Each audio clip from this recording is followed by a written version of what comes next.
Yeah, yeah. Fresh out the cell with a plan and a boo. Anklet beeping, but my heart's beating for you. Let's go. Met her on a prison pen pal site. She said you cute even in that orange light. Now I'm home and I'm free, kinda on probation. She picked me up in a Prius, pure elation. Got a teardrop tat and a heart full of dreams. She brought cupcakes and some government cheese. I said, girl, you a snack, maybe even a feast. She said, you just hungry cause you live with the beast. Love after lockup, wild and free. Got no keys, but she got the key to me. From yard time to FaceTime, look at us glow. From prison phone calls to reality show. Love after lockup, we don't play. Tinder got nothing on JPay. I did my time, now I'm doing hers. Doing laundry and love, both in spurts. This week we're covering Season 2, Episode 13, Sorry Not Sorry. Lisa, how are you? I'm doing okay. You were telling me you have a story to tell about your alarm system? This was in the old house where we used to live, and he had installed a bunch of new security, and one of those things was a camera that you could also talk through. So it had like an alarm and it was a camera, had all of the stuff. I don't know. Yeah. And so I hear the sound, and this is probably the next day after he installed all this stuff. I hear the sound. So I go to my door and I open it up, and I'm standing there with my hands on my hips, looking out, trying to figure out what's going on. You know, I stood there, I'm going to tell you, a solid 10 minutes, and there were neighbors outside looking around. It was my alarm. It was my alarm. And I'm standing at the door like a freaking dumbass, staring out there. I had no idea. I don't remember if he was sleeping or he was in the shower or something. He comes out, he's like, why didn't you know the alarm was going off? I was like, I knew an alarm was going off. So it was your own. It was my own. And everybody saw me standing there staring out there while the alarm went off all the time.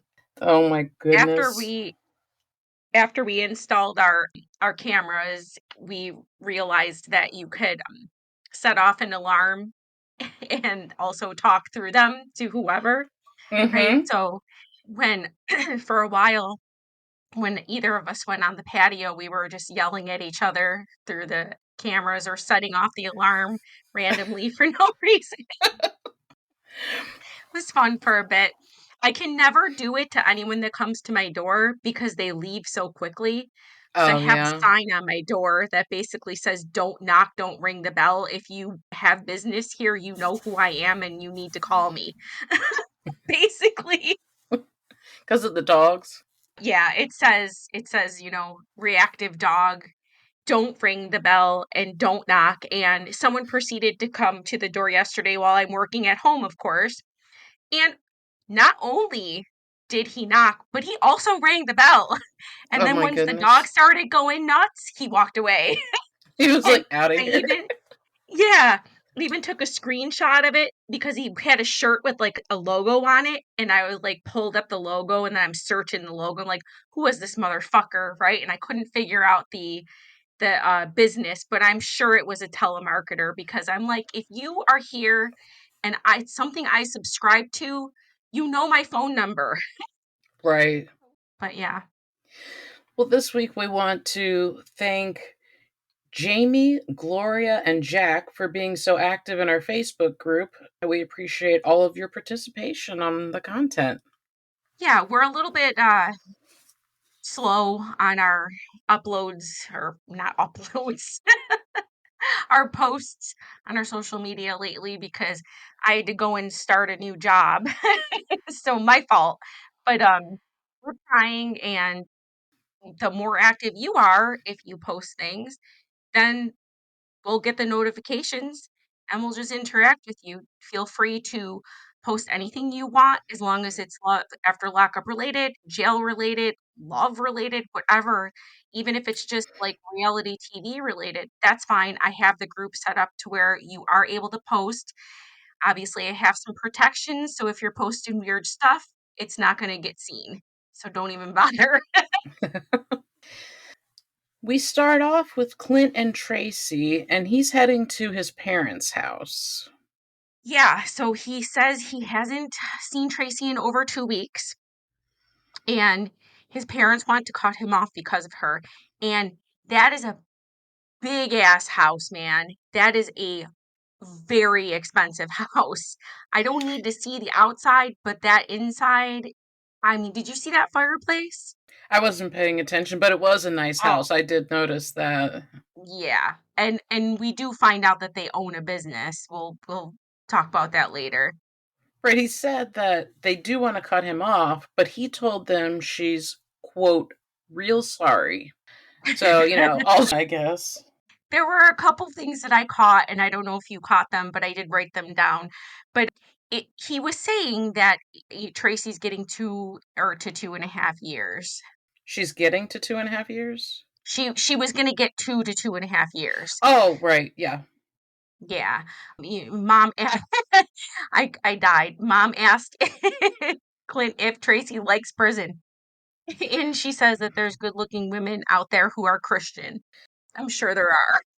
Those are good points, though. I mean, if she Yeah. keeps going back at some point, his mom is going to say, does she like it? Why would she keep putting herself in a position to be in a bad situation? And she's not going to understand it. I don't think mom, I'm not going to say mom doesn't have experience with addiction, because I do think there's a chance she's dealing with that with Clint.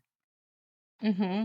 Yeah. Well, it's the crack. And, we had our discussion in our little Facebook chat today about what illicit drugs you can be on and still be high functioning. And crack is not one of them. It is confirmed by Google, the Google gods. You cannot be a functioning crack addict. Mom says Tracy needs help, and he says he's starting to see that. But is he? Because he doesn't ever act on it. Occasionally he'll say something rational, but then immediately acts in a completely opposite manner. Mm-hmm. Mom goes back and forth. She says, I didn't want to come between you and your wife. I feel like this is like mom will say things, but in the end, she's always going to be like on her baby boy's side and never going to abandon him. This is just kind of like threats. I feel like he's been coddled his whole life. They're really never going to turn their back on him. At least mom's not.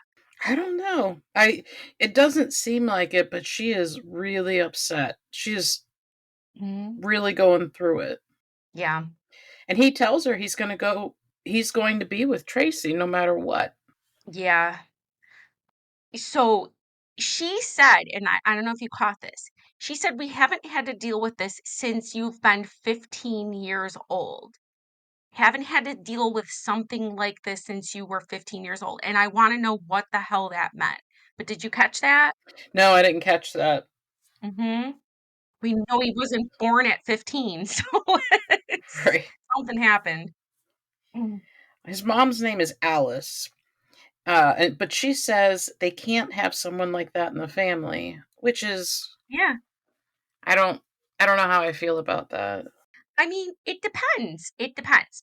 So say Brittany, for example. She had a past, she was a drug addict. She's doing great, fine. If it's a drug addict, a former felon, whatever, a former felon, a felon, former drug addict, whatever, but they're doing the right things to change their entire life, showing that they will never go back to that lifestyle, that is fully different. This is a woman who, the literal day after she got out of prison, stole a car, stole money, went back to prison, jail, different, Right. different. Hmm. But he does say that he thinks that she seems like she wants to go to rehab, and I don't know where he's getting that. I know that there's a lot of conversations that are had that we don't see, obviously, but did she say she wants to go to rehab? Because if she said that, then it wouldn't seem like she does. She would. I think he just hopes this is what he wants reality to be. Yeah, no. It's not gonna happen. Let's just say that. He expresses again that he owes the rental car company $21,000, which is a lot of freaking money. Honestly, in 2000, we want to say this is about 2019. That's about the price of a brand new small sedan, which is what I think he had. I believe so, right? Hmm. Alice says, "What's your final straw?" And he says, "If she gets out and she's the same, that'll be it." Now, I don't believe that for a second. I don't really think that he has a final straw. I think that she can do whatever she wants. If she ends up in prison for 20 years, he waits for 20 years. I don't see him ever walking away from this. Yeah, Dad says drugs have to be the deal breaker, and Clint seems to like agree that yeah, that will be the deal breaker is drugs, but it wasn't the first time because Clint actively let her do drugs on their wedding night, and he knew it. He fully knew. He admitted it. It was just when she wanted more that he got upset. Yeah. He says at the end of the day, if he had to choose between his parents and Tracy, he would choose Tracy, which is a disgusting thing to say, considering the way that they take care of him. That's really fucked up. And there should be no way in the world that you should ever have to choose between your spouse and your parents or your children or whatever. That's just not a thing. It's a totally different level. It's just I mean, it's a it is a thing, though. There are lots of people who have to choose between their spouse and their family, and it's not, I'm not saying it's right, but that's fucked up, you know. right? Next up, Brittany and Marcelino. They're at the grocery store looking at baby stuff. Mhm. Yeah, Marcelino said it's a bit overwhelming because he is turning 40. I don't know if that's the first time we've heard his age. And he says something that shocks me a little bit where he's like, he said he doubts whether she's the one. And I don't believe that for a second, and I don't know why that even came up because I never heard him or saw any expression of this. I feel like that was probably creative editing. He probably didn't say Yeah, exactly that. He might have said something or said that and it took it out of context. right, because he's not ever portrayed a man who would say something like that. He loves her at this point. He Right. loves her. She asks him if he's scared and he says yes, which is understandable. Gone Yeah. 40 years and haven't had kids to suddenly be a dad. I mean, sometimes it takes a guy 40 years to realize that it's time to be a dad and be a husband. I mean, that's whatever. I mean, 40 years, you still got a while. I- it's not ideal, but you got time. But Brittany says, how do I know you're not going to feel trapped? Again, I don't think he's ever expressed this. It's weird. But it's fair for her to ask that question. Like, how do I know, considering my life has been so full of instability, how do I know that you're not going to just take off too? You're not going to leave me. And then all of a sudden, I'm a single mother of two kids. Yeah. I because she's pregnant. Well, I don't know. I want to say because she's pregnant, she looks even more pretty now, doesn't she? She looks really beautiful. She is very pretty. She says now that she's pregnant, her goal is to give her kids stability. And I think that she's finally working on that. You know what I mean? She might have had a few rocky starts, but I think it's getting better. Yeah. She wants her baby to have two parents at home. That's really, I mean, a good thing. It is a good thing. I mean, well, if the two parents are worthy of that. Right. She says she wants commitment, which I would imagine so. I think she has it as long as she steers clear of Amanda. Yeah, that just seems like a road to disaster. Yeah. Next up, Matt and Caitlin. She's in an elevator and says he left her on the side of the road after picking her mom's ashes up. He is such a waste of space on this planet. I mean, this guy is just, and I'm shocked because he seems like he had such a great mom and he never expressed having a terrible childhood or anything like that. I'm just like, man, what a waste of a human being. Well, my question is, why does she have all of her luggage if he left her on the side of the road? How does she just carries her luggage with her everywhere she goes? It's the case of the missing folder. I mean, he left her on the side of the road, and either she Ubered back to the house and got her stuff and then Ubered to the hotel, but or he took her home and then because she can be really dramatic.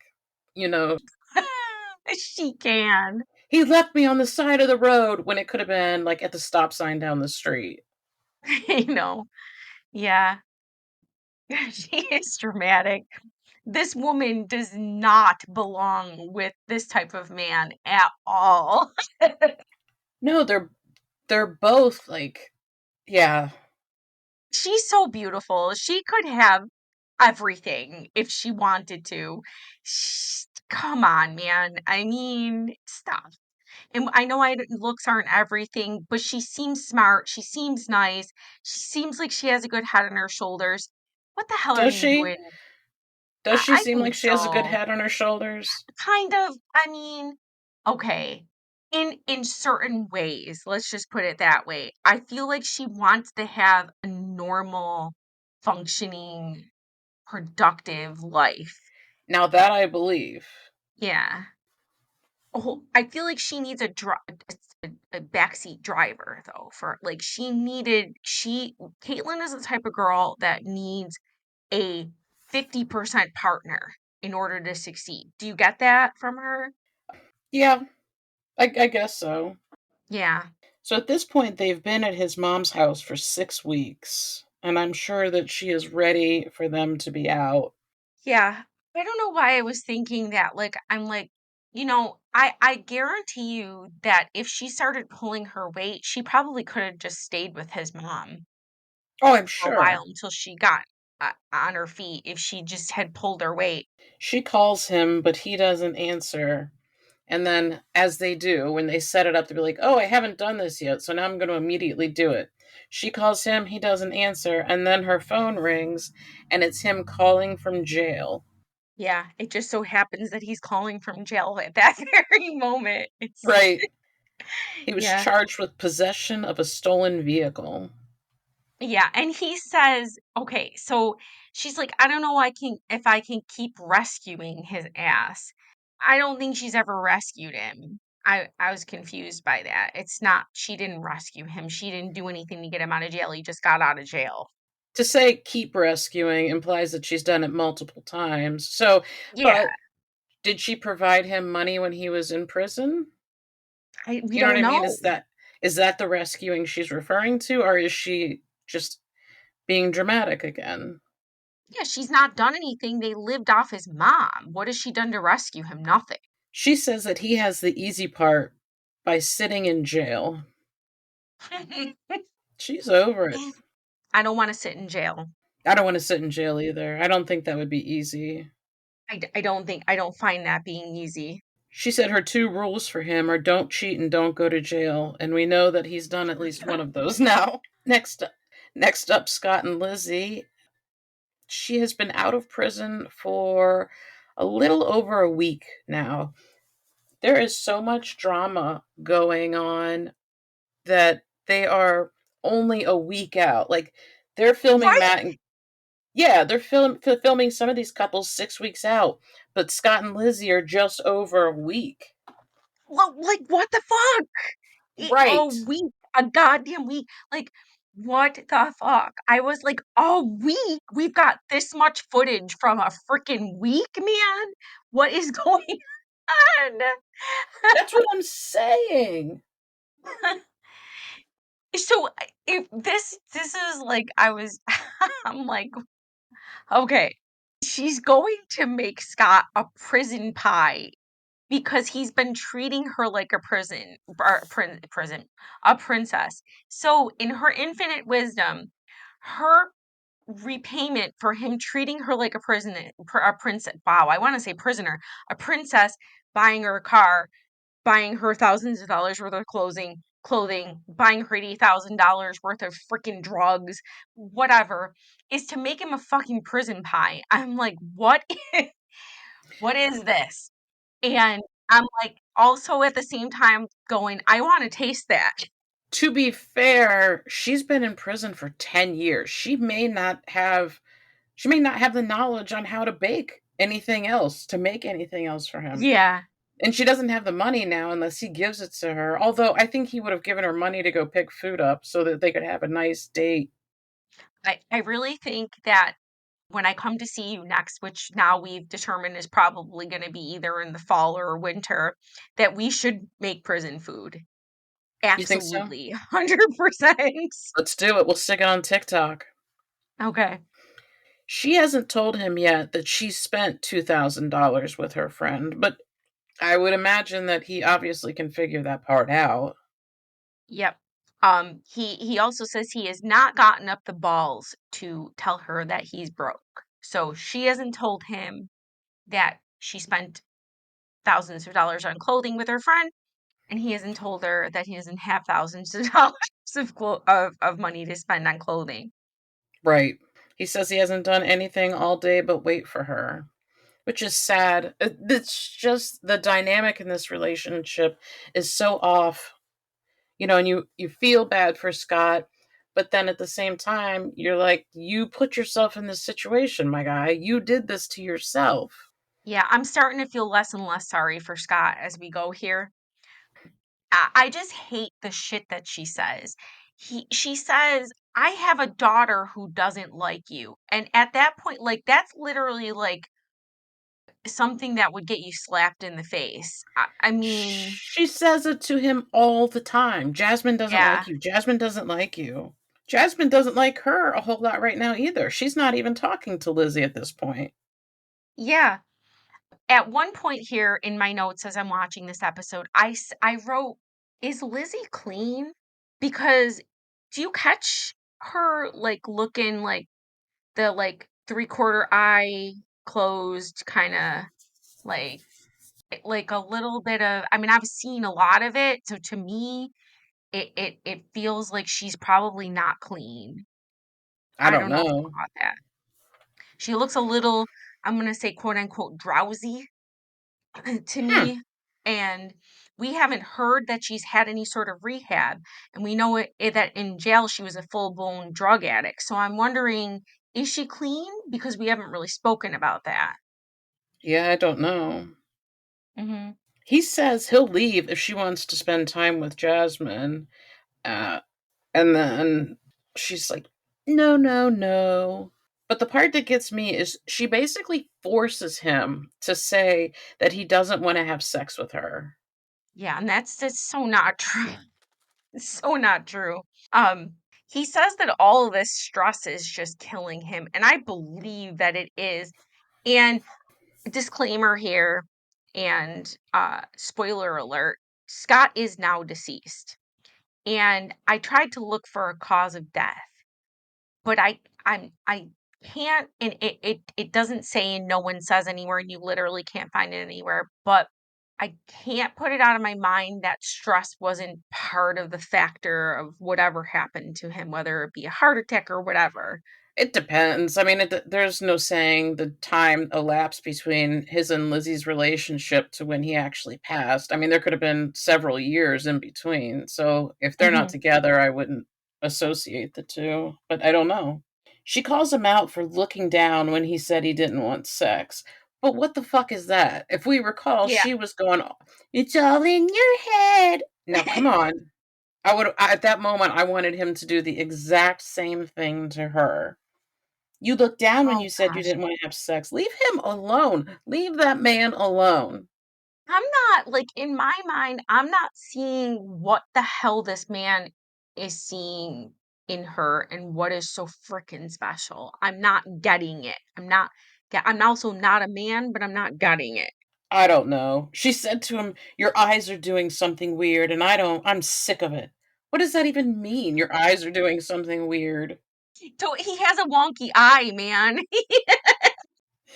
He does. It's just looking wherever it wants to look. Leave it His eyes are, alone. yeah, his eyes are just weird in general. He's not doing that to just to, to despite you. He says he's so stressed and he just wants to leave, and if he did anything, it should be leave. Just leave. Pack your stuff up and go home. Yeah. Well, we know he's not. It's another Clint situation. He's going to hang around until he can't hang around anymore and not by his own doing. Right, until she says, I'm done with you. Hmm. But she gets mad and leaves the room. Now we visit Megan, Michael, and Sarah. Megan is still in New York and she's going to go visit him in jail. Yeah. So Sarah says she got some information about Michael from his PO, and we speculated about this. He told her that when he showed up for his meeting, he was with a woman named Megan, and he was late to his PO meeting because of the fact that had to pick Megan up from the airport. And we were talking about this, like, would the PO blow him up or blow him in? And they did. And they did. Well, he deserved it. Hmm. Sarah laid out everything that she knew about Megan, everything that she had found out through the phone, everything she found out through the PO. She laid it all out there. But I did catch her friend's name finally. Her friend's name is Emmy. I missed it. I didn't get it. I like that friend too, and I couldn't catch it. That's why we're co-hosts. You catch one thing, I catch the other, and we just come together. This is one thing we kept talking about. Like, instead of spending time with his wife and his daughter, which he literally hasn't ever like fully seen, not the wife but the daughter part. He chooses to waste that time that he could be spending with his daughter with a freaking random woman to take her, the word I hate, virginity. We should just remove virginity from the dictionary. Preach on. Hate that word.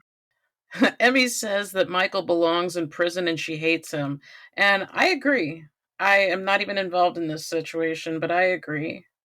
I don't know, I like this friend. I don't This is like the first friend of one of these people that I've like truly freaking liked. I feel like this is a ride or die friend. I catch that from her. She seems like it. Sarah answers a call from Michael, which was what you were going to talk about, and then she confronts him about Megan immediately, and I'm so freaking glad. It's about time.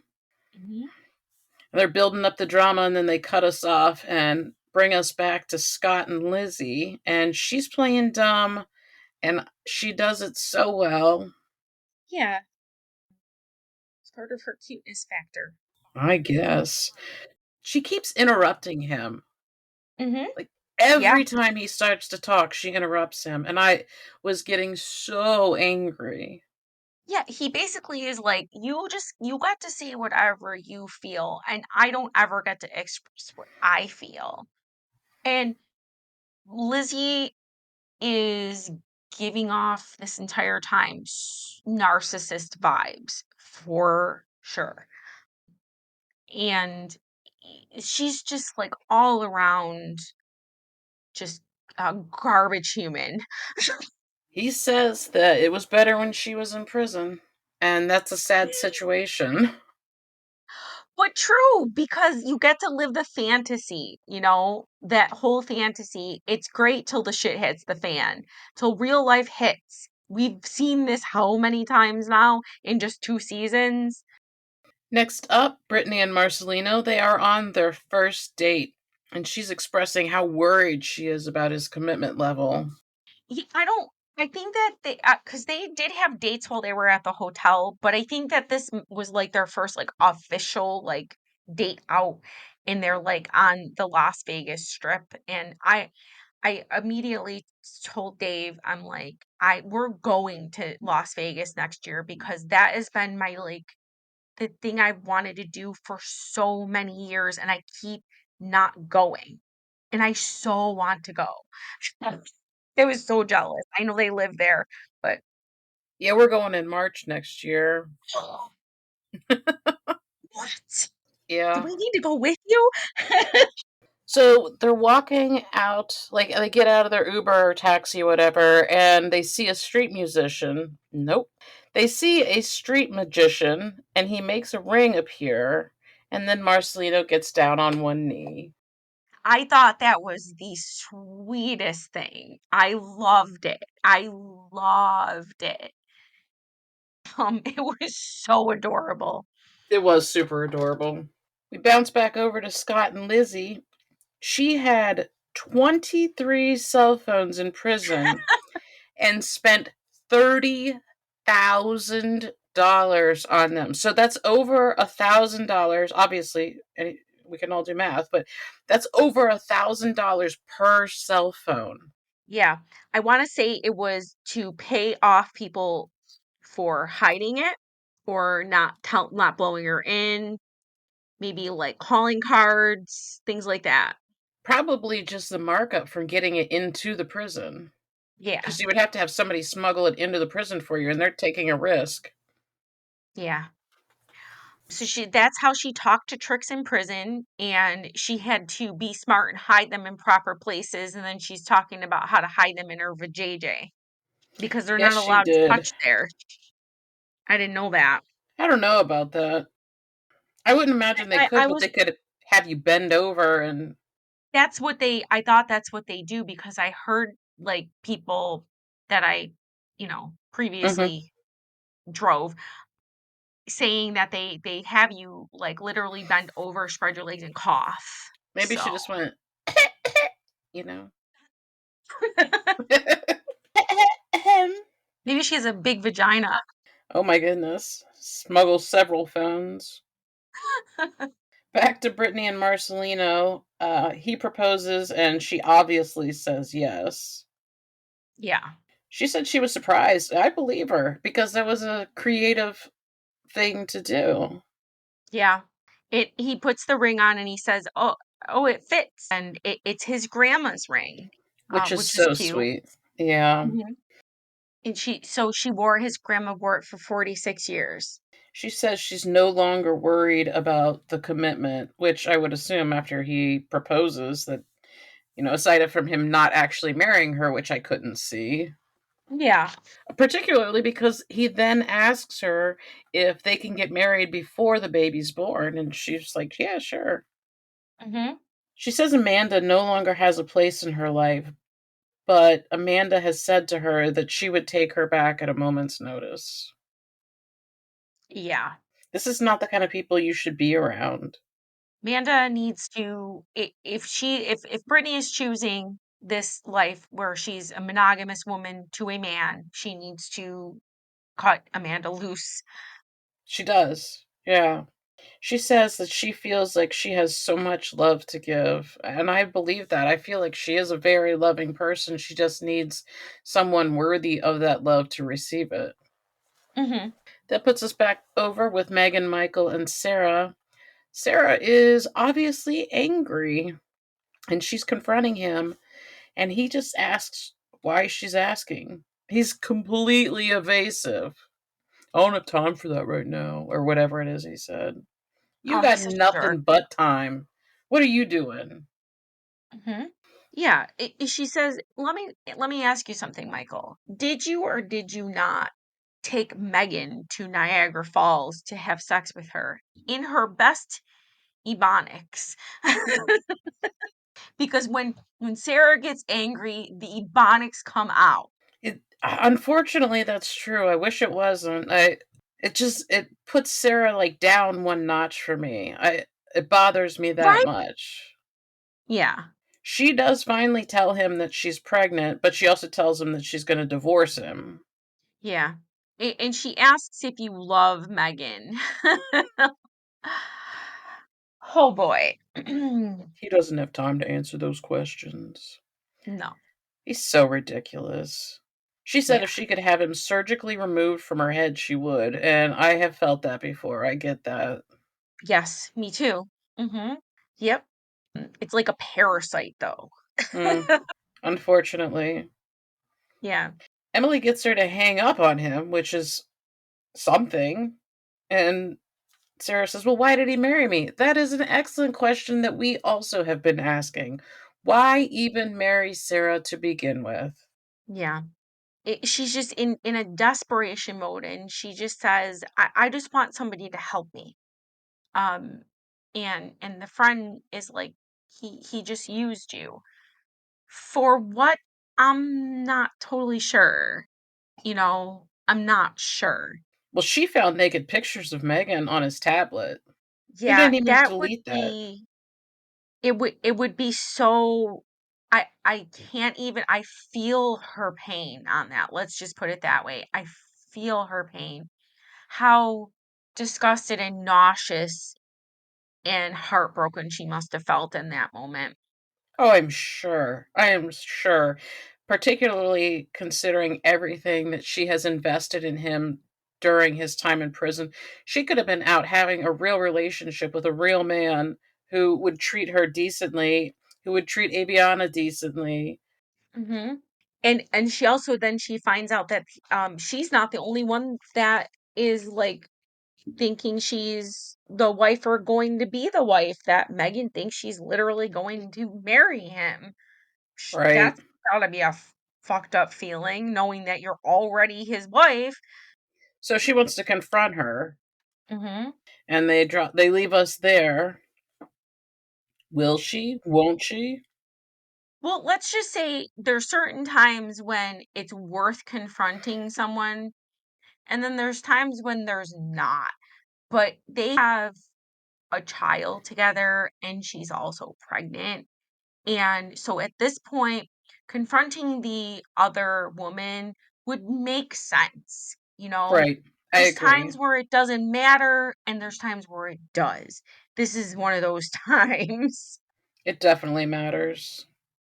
Sarah's like, I feel like I can't shower enough. Like we talked, I mean, like I'd feel freaking gross too.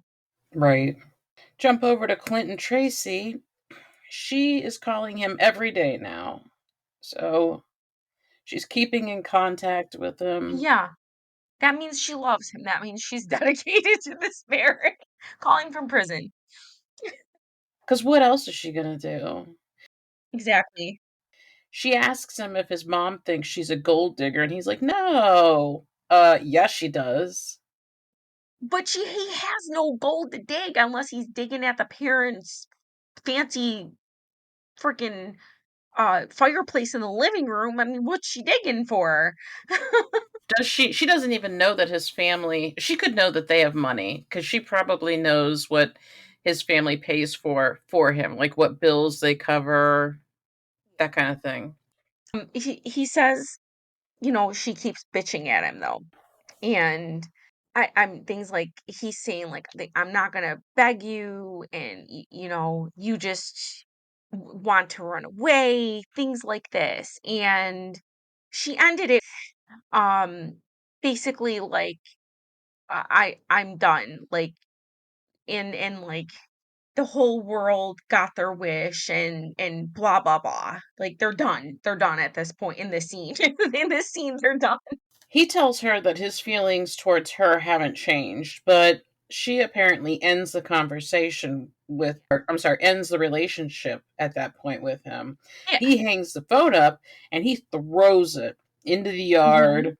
And we can say at this point he seems particularly unstable. Yeah, she ended it with me, "Get this mic off of me," and he's just like, yeah, good for TV stuff. Right. She does call him back and he says she keeps bitching at him. And she asks him if he wants to end it. And he says no. When is he ever going to say yes? We've already talked about this. He's never going to say yes to that question. Mm-mm. He says she wants to end it, and he hangs up on her and starts yelling that she ended it with him and demands they take that mic off, just like you were talking about. Throwing Yeah, that fit. he's unstable. He's unstable. This man is unstable. He's standing outside of his parents' house, like punching and kicking his truck and yelling. Yeah. So while he's yelling and screaming, Alice comes out and she's like, she'll call back. Just give it time. She's gonna contact you again. And he's like, no, she won't. And he starts yelling that everyone but him got exactly what they wanted. I And here's my theory about Alice though. Alice is always going to coddle her baby. See? Back to Megan, Michael, and Sarah, and Sarah is driving to confront Megan. Yeah. I like how she called her this other female named Megan in her ebonics. This other female. I'm not gonna do ebonics. I couldn't do anyways. I think that's a good choice. She Yeah. feels like Megan should have known about her. How should Megan have known about her? Like, Michael is 100% lies to everyone. Yeah. I mean, I don't know whether it would have been made her feel better that Megan like why does that matter? I almost think it would have been worse if Megan knew about her. It's bad both ways, but you know, It would have been worse. It definitely would have been worse if yeah. Megan had known about her and continued to do what she did. Yeah. But Megan's doing her makeup to get ready to go visit him in jail. And then the producer sits her down and says, Hey, his wife is on her way here, wants to talk to you. But this is what struck me. I don't think that they've really interfered up to this point. They record everything, but they don't really interfere. But here, they are definitely interfering. Yeah. Mhm. Sarah says if it gets physical, it's because she lost control. And if Megan's a decent person, she'll listen and respect her as his wife. Well, yeah. I mean, and if Megan truly didn't know that Michael had a wife, they could have had a decent woman to woman conversation, and we know how it goes, but we'll talk about that later. But Sarah is like, I know what she looks like. I've seen naked photos and sexual videos of this girl, and they bleep it out. We don't know what the sexual videos are, but we can take a fucking guess. Oh, right. Yeah. Disturbing though. Think about that. That's just yeah. Sarah says she has more writing on this relationship than Megan does, and I 100% agree. Mhm. I mean, she's his Yeah. wife. She's got children with him. Yeah. Megan is a side piece, although unwittingly, that's what she is. She is. Sarah wants to tell her that she's not just the baby mama, she's the wife. And either one is valid, you know? And that wraps up the episode. So, who's your VIP this week? Clint's mom, I guess. I'm Okay. gonna go with Clint's mom. And your POS? Michael, Yeah. for sure. It was a close call, but it was Michael. My VIP this week was Emmy. Okay, yeah. And my POS is obviously Michael. Yeah. I'm ready for a new cast of characters so that we can get some new POSs. Some good ones, honestly. So that's about it for this week's episode. If you enjoyed the podcast, head over to Apple or Spotify to rate and review. If you'd like to continue the conversation, join our group on Facebook at Love After Lockup, Locked Down. Listen every Wednesday wherever you find your podcasts and keep those notifications on to be the first to catch bonus episodes. And in the meantime, don't fall in love. And don't get locked up. First date at Walmart, keeping it low. Told the clerk, don't judge me, I'm on parole. I brought roses, okay, one rose from a gas station. She said, oh babe, now that's validation. We be vibing in a halfway suite. Microwave dinners, romance elite. She my ride or die, she brought me a phone. Even snuck it in once, pre-release song. She hold me down like a key-o with charm. Except she don't mace me or twist my arm. We write vows in Sharpie on my court docs. Judge said no contact, but we beat the clocks. Love after lockup, cuffed and proud. Matching jumpsuits, now we rockin' the crowd. She said, don't mess up, I said, bet. Now we're TikTok stars with no regrets. So here's the love and second chance thrill. From a concrete bed to Netflix and chill. They said, don't catch feelings, but I caught a case of butterflies, girl, not just in one place. Ankle monitor beep. Oops, curfew gotta bounce.